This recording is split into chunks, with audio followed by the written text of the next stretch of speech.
तो दोस्तों नमस्कार, स्वागत है आपका अपने YouTube चैनल ट्रिक्स R&K में। और आज के इस वीडियो में जो कि आपके साइंस के जो अभ्यास में जो प्रश्न दे रखे हैं ना, उन प्रश्नों को हम एक एक करके सभी को एक एक करके बहुत ही कायदे और कानून के साथ करेंगे। ठीक है ना, कायदा कानून समझते हो ना, एक एक चीज समझा के। ठीक है ना, इससे जो पिछले वीडियो उन्हें जरूर देखना, बहुत ही ज्यादा मजे आएंगे। ठीक है ना, पहला क्वेश्चन दे रखा है, ये क्वेश्चन दे रखा है और कुछ पूछ रहा है इसमें कि कौन सी कंडीशन सत्य है और कौन सी कंडीशन असत्य है। ये आपको इसके बारे में दे रखा है। ठीक है ना, तो हमें इसको रिएक्शन को देखकर, ये हमें दे रखी है, इसे देखकर हमें ये बताना है कि कौन तो सही है और कौन गलत है। तो देखिए, मैं तुम्हें एक तरीका बता दूं। मैंने देखिए, कुछ स्टूडेंट इस एस का मतलब कुछ अलग निकालते हैं, एस जी, ये पता नहीं क्या है। ठीक है ना, कुछ हैं बच्चे जो जानते नहीं है एस क्या है, यहाँ पर ये जी लगा, पता नहीं क्या है। तो मैं आपके लिए बता दूं, इसे आप यहाँ से हटा भी सकते हो। इसे आप जो ब्रैकेट में इसके सामने जो लिखा हुआ है ना, इसे आप हटा भी सकते हो। क्यों हटा दिया? क्योंकि भैया एस का मतलब कुछ नहीं था। एस का मतलब यहाँ पर था सॉलिड। सॉलिड का मतलब होता है ठोस, और जहां जहां आपको जी दिखाई देगा उसका मतलब होता है आपका गैस, और जहां जहां आपको एल दिखाई देगा उसका मतलब होता है लिक्विड। क्या होता है? लिक्विड। ठीक है ना, समझ में आ गया? तो इसे लिखने की कोई स्पेशल जरूरत नहीं है, और वैसे लिखा है किसी रिएक्शन में तो कोई बात नहीं है। ठीक है ना, अब हम इस रिएक्शन पर बात करते हैं। तो इसमें इस रिएक्शन में सिर्फ दो चीजें हमें समझनी है कि क्या चीज उपचयित हो रही है और क्या चीज अपचयित हो रही है। तो उपचयित, तो मैंने एक ट्रिक बताई थी जो कि ऊ का मतलब होता है दोस्तों ओ। तो ओ अगर किसी में जुड़ रहा है तो वो हो रहा है आपका उपचयित। इस चीज को दिमाग में रख लो, इस चीज को दिमाग में रख लो कि अगर किसी चीज में ऑक्सीजन जुड़ रही है तो वो चीज हो रही है उपचयित, और किसी में से अगर ऑक्सीजन घट रही है, ठीक है ना, अगर किसी में से ऑक्सीजन घट रही है तो वो हो रहा है आपका अपचयित। ये बात मैंने आपको पिछले वीडियो में समझाई थी, जब मैंने इन दोनों की परिभाषा लिखाई थी कि उपचयित अभिक्रिया क्या होती है और अपचयित अभिक्रिया क्या होती है। ठीक है ना, तो इस वाली रिएक्शन में मुझे ऐसा लग रहा है कि ये जो शीशा है ना, शीशा, इसके साथ तो ओ है, लेकिन जैसे ही मैं इधर आया तो यहां से ऑक्सीजन हट गया। तो कहने का मतलब ये हुआ कि जो शीशा है ना, शीशा हो रहा है आपका उपचयित, और यहाँ पर एक कार्बन है और कार्बन के साथ यहाँ पर लग गया, क्या लग गया दोस्तों? क्या लग गया? यानी उपचयित का मतलब होता है ऑक्सीजन जुड़ना। उपचयित का मतलब है ऑक्सीजन जुड़ना, इस बात को ध्यान रख लो, जुड़ना। तो यहां से क्या हुआ है कि यहाँ तो PbO था, अब यहां से तो आपका हटा है भाई। क्या है? ये हटा है, O था, यहाँ पर O नहीं है। तो जब O नहीं है तो कहने का मतलब ये है कि ये तो हुआ है अपचयित, ये आपका अपचयित हुआ है, यहाँ पर हुआ है अपचयित, यहाँ पर लिख दो इसे, ये हुआ है आपका अपचयित। ठीक है ना, और कार्बन हुआ है आपका उपचयित, ये हुआ है आपका उपचयित। क्यों हुआ है? क्योंकि इसके साथ ऑक्सीजन जुड़ा है और इसके साथ से ऑक्सीजन हटा है। तो उम्मीद है आपको समझ में आ गया होगा कि उपचयित और अपचयित होता क्या है और कैसे मैंने इस वाले क्वेश्चन का आंसर ढूंढा है। ठीक है ना, चलते हैं अपने नेक्स्ट क्वेश्चन की ओर। तो दोस्तों अब हमने ले लिया एक और क्वेश्चन, और ये भी आपकी किताब का, मैंने पहले बता दिया कि अभ्यास से प्रश्न लिए जा रहे हैं। ठीक है ना, तो क्वेश्चन आपके सामने ये दे रखा है और कुछ बातें हैं जो पूछ रहा है कि ये कौन सी अभिक्रिया है, संयोजन है या वियोजन है या विस्थापन है या द्विविस्थापन है। ठीक है, तो सबसे पहले मैं आपको ये बता दूं कि जिसे संयोजन पता होगी वो संयोजन क्या होती है तो वो कर पाएगा, वियोजन क्या होगी, यानी सारी की सारी परिभाषाएं पिछले वीडियो में कराएंगे, उन्हें देख लो।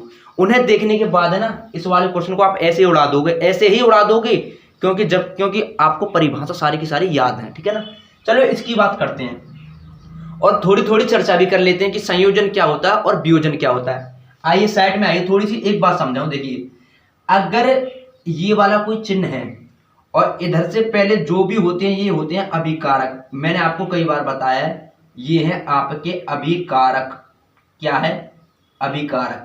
इधर होते हैं आपके उत्पाद। ठीक है, ध्यान रखना है, उत्पाद। तो अगर अभिकारक दो या दो से अधिक हो, समझ लेना, अभिकारक दो या दो से अधिक हो और उत्पाद बने एक, तो होती है संयोजन अभिक्रिया। तो क्या अभिकारक दो या दो से अधिक हैं, बोले कि हाँ जी सर अभिकारक दो हैं, एक तो ये रहा और एक ये रहा, लेकिन उत्पाद भी दो हैं। भाई उत्पाद तो एक नहीं है, तो कहने का मतलब ये हुआ कि ये संयोजन तो हो नहीं सकती, ये संयोजन अभिक्रिया नहीं हो सकती। अब देखते हैं वियोजन है या नहीं। वियोजन का मतलब होता है कि अभिकारक तो होगा एक, उत्पाद होंगे दो या फिर उससे अधिक हो सकते हैं। तो क्या मुझे बता दो क्या अभिकारक एक है? तो बोले सर जी कि इस चिन्ह से पहले वाले अभिकारक होते हैं, लेकिन यहाँ तो अभिकारक पहले से दो हैं, तो क्या वियोजन हो सकता है? भैया नहीं हो सकता, ठीक है, नहीं हो सकता। आइए जरा समझते हैं अब, ठीक है। तो आखिर मामला चल क्या रहा है, कौन सा है फिर ये? तो देखिए मैंने विस्थापन अभिक्रिया आपको पढ़ाई थी, मैंने बताया था कि किसी जगह से किसी चीज का हट जाना।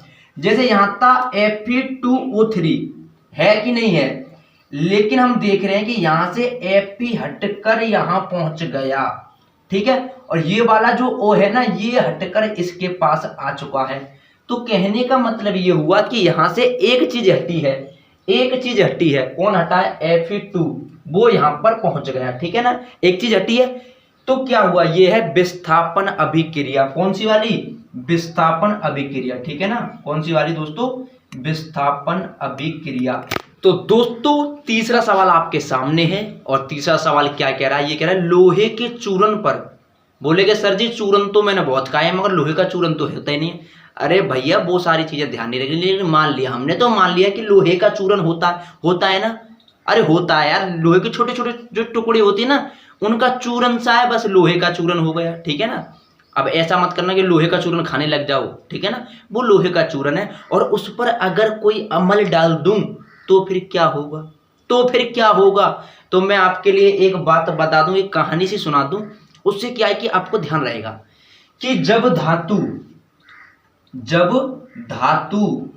किसी अमल से क्रिया करेगी, इस बात को नोट करके लिख लो, इस बात को नोट करके लिख लो भैया कि जब धातु अमल से क्रिया करेगी तो हाइड्रोजन गैस पैदा होगी, ये पक्की बात है। आइए जरा समझाता हूं कैसे। जैसे कि हमारी मम्मी वगैरह होती है ना, वो क्या करते हैं, जो अचार होता है ना आपका अचार, तो अचार तो भैया अमल होता है, क्योंकि अमल खाने में खट्टे होते हैं। तो अचार को क्या होता है कि धातु की चीज में नहीं रखती हैं, वो उनका अलग ही डिब्बा होता है, जैसे चीनी मिट्टी का बना होता है, या फिर और भी कई सारे अलग अलग प्रकार के बर्तन होते हैं। लेकिन धातु के अगर बर्तन में आपने अचार रख दिया तो वो कुछ दिन बाद खराब हो जाएगा। क्यों खराब हो जाएगा? क्योंकि उसमें पैदा होगी आपकी हाइड्रोजन गैस, ठीक है ना, ठीक है। क्या लिखना कि धातु अमल से क्रिया करेगी तो हाइड्रोजन गैस बनेगी, ये पक्का है, ठीक है। अब क्या करना है? तो अब क्या करना है, बस रिएक्शन करानी है और हमें पूरी चीज समझनी है कॉन्सेप्टिवली क्या चीज है। ये कह रहा है लोहे का चूर्ण, तो लोहे का चूर्ण मतलब Fe, और प्लस के आपका ये वाला अमल दे रखा है, तो ये तो कन्फर्म है कि भैया H2 बनेगी। और क्या बनेगा? और बन जाएगा आपका ये इससे क्रिया करेगा तो आपका बन जाएगा, यानी Fe पर प्लस 2 होते हैं और Cl पर एक माइनस, तो क्या होगा, ये बन जाएगा आपका फेरस क्लोराइड, ठीक है ना, ये आपका बनकर आ जाएगा। तो ऑप्शन में देखते हैं कि हाइड्रोजन गैस है पहले ऑप्शन में, तो बस हमारा पहला ही राइट हो जाएगा, ठीक है ना, पहला ही राइट हो जाएगा। तो ये तीसरे का आंसर है। कौन सा है आंसर? तीसरे का। अब चलते हैं चौथे क्वेश्चन की ओर, और अब हम कर रहे हैं आपका चौथा सवाल। स्क्रीन पर आ गया होगा चौथा सवाल, ठीक है ना। क्वेश्चन क्या कह रहा है और इसका उत्तर मैं क्या लिखूंगा, ठीक है ना। अरे भाई थोड़ी बहुत वीडियो लाइक कर दिया करो और चैनल को सब्सक्राइब कर लो भाई। अब तो अमरीश पुरी ने भी जी बोल दिया है, तो भैया चैनल को सब्सक्राइब कर लो अगर हाई स्कूल में अच्छे अंक लाने हैं, और अपने उन भाई बहनों के पास जरूर पहुंचा दो जो हाई स्कूल में हैं और पॉलिटेक्निक करना चाहते हैं, ठीक है ना। चलो कोई बात नहीं, बाकी सब बातें होती रहेंगी। चौथा क्वेश्चन देखते हैं। क्वेश्चन है कि भैया संतुलित समीकरण होता क्या है? संतुलित समीकरण होता क्या, तो मैं आपको बता दूं। जैसे कि ये वाला चिन्ह है, इससे पहले मैंने अभी भी बताया क्या होता है, अभिकारक होता है। इसके बाद क्या होता है, उत्पाद होता है, बार बार बता रहा हूं, ठीक है। तो संतुलित समीकरण वो होते हैं जिनमें अभिकारक के जितने पर परमाणु हैं, जो भी हम अभिकारक लेंगे उसके परमाणु और उत्पाद में जो उत्पाद बन रहा है उसके परमाणु बराबर होंगे, ठीक है ना, बराबर होंगे। तो ये बात कुछ समझ में आ गई हुई और परिभाषा लिखना चाहते हो तो लिख लो। जब अभिकारक और उत्पाद दोनों तरफ के प्रत्येक तत्व के परमाणु, चूंकि अभी मैंने बताया कि यहाँ पर जो परमाणु है और यहाँ पर जो परमाणु है वो क्या होने चाहिए, बराबर होने चाहिए, समान होने चाहिए। तो ऐसे समीकरण को मैं कहता हूं संतुलित समीकरण। क्या कहता हूं, संतुलित समीकरण। अब क्वेश्चन एक है इसमें, क्वेश्चन एक है क्या है कि भैया रासायनिक समीकरण को मैं संतुलित क्यों करता हूं, मैं रासायनिक समीकरण को संतुलित क्यों करता हूं, मैं नहीं कर रहा बिल्कुल। तो आपको करना पड़ेगा। क्यों करना पड़ेगा, क्योंकि अगर आपने नहीं किया तो एक नियम होता है, वो होता है द्रव्यमान संरक्षण का नियम।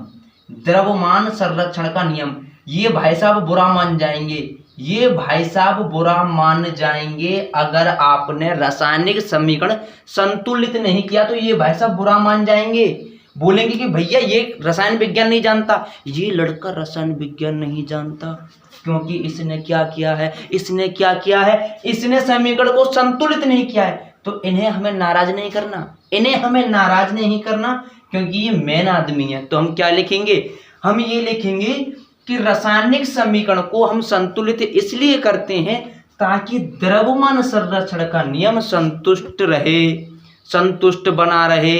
इनकी खुशी के लिए मैं रासायनिक समीकरण संतुलित करता हूं। भैया कैसे भी लिख तो लो, आपको लिखना है, समझना है, रटना नहीं है, रटना नहीं है कि रासायनिक समीकरण ये रासायनिक समीकरण ऐसे नहीं करना। अरे बहुत सारे बच्चे होते हैं रटते रहते हैं, रात रटेंगे, रात को रटेंगे, सुबह गायब, फिर 2 घंटे बाद अरे यार पढ़ा था, मतलब क्या पढ़ा था तुमने, कुछ नहीं पढ़ा था भैया। जब मैं एक एक चीज को समझा के चल रहा हूं तो रटने की क्या जरूरत है भैया, रटने की क्या जरूरत है, ठीक है। ये 4 सवाल हो चुके हैं, ये 4 सवाल हो चुके हैं, ठीक है ना। और अब आज के वीडियो में सिर्फ इतना ही, और अगले वीडियो में और जो इससे अगले जो सवाल आएंगे 5, 6, 7, 8 सारे के सारे सवाल कराऊंगा भैया, एक एक चीज समझा के चल रहा हूं। वीडियो को शुरुआत से देखना, शुरुआत का मतलब है कि पहला पार्ट, फिर दूसरा पार्ट, और सूत्र बनाने के तरीके सारे के सारे आप ही सीख लो। बहुत ज्यादा भाई आप हीरो बन जाओगे अपनी क्लास में, सच बता रहा हूं। वीडियो को मगर शुरुआत से देखो, एक एक वीडियो देख लो, कहां पर जाकर, प्ले लिस्ट पर जाकर, ठीक है ना। इस वीडियो में इतना ही, मिलते हैं नेक्स्ट वीडियो।